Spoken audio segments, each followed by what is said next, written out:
Olá pessoal, tudo bem?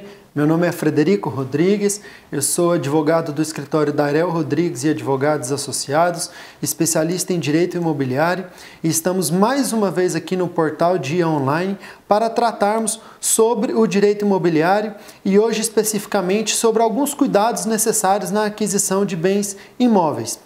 Pois bem, na aquisição de bens imóveis sempre se exigiu que o comprador tivesse uma certa cautela quanto à questão da documentação para verificar se o imóvel estava realmente livre e desembaraçado para que posteriormente não tivesse nenhum entrave quanto ao próprio direito de propriedade desse bem. Como é feita essa análise e saber se realmente esse imóvel está apto a ser adquirido e se ele se encontra livre e desembaraçado? Analisando a documentação integral do imóvel. Então, quais documentos são esses? Primeiro, a certidão da matrícula do bem.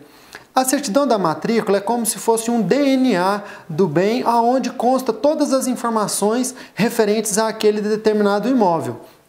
Tanto quanto a questões de transferência, tanto quanto as questões de eventuais ônus existentes sobre o bem, constituições de garantia, como a hipoteca. Então, esse é o primeiro documento que deve ser analisado.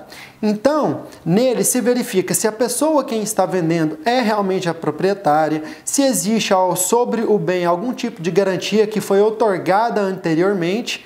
Esse é o documento mais importante a ser analisado e somente uma pessoa do mercado imobiliário consegue, de uma maneira satisfatória, fazer a análise dessa documentação, porque existem algumas situações bastante específicas, como a ocorrência de uma eventual nulidade de uma transferência anterior, que ele somente poderá verificar se tiver um certo costume em mexer com essa documentação.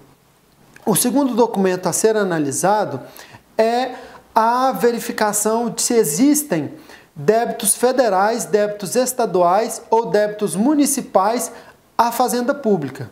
Ou seja, se o bem possui algum débito tributário em alguma das esferas da administração pública, é muito importante que se verifique antes da aquisição, porque se existir algum desses débitos contra a pessoa que está vendendo ou sobre o próprio imóvel, mesmo que o imóvel seja adquirido posteriormente, ele sofrerá as consequências, por exemplo, a penhora de um débito existente, ainda que em nome do antigo vendedor.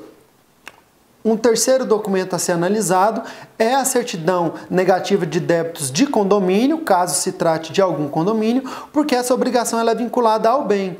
Ou seja, aquele que fizer a aquisição, independentemente de quem seja, se o débito de condomínio foi constituído pelo vendedor, ele será responsável por fazer o pagamento desse débito.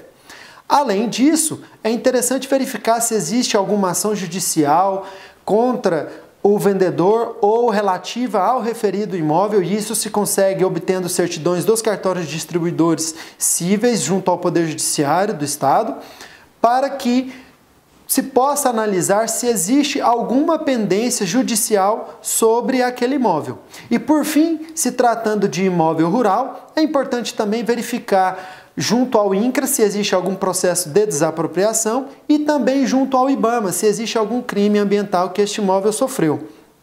E essas dicas de análise de documentação eu as faço sem esquecer da existência da Lei 13.097 de 2015, que ela disse que desde 2015 seria necessária a análise apenas da certidão da matrícula e das certidões negativas de débitos tributários.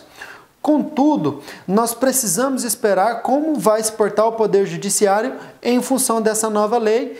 Então, ainda a orientação nossa é de que se continue fazendo a análise de toda essa documentação para que se evite qualquer problema futuro quanto à propriedade ou algum título relativo a esse bem. Então é isso, pessoal. Muito obrigado. Até o próximo vídeo. Um grande abraço.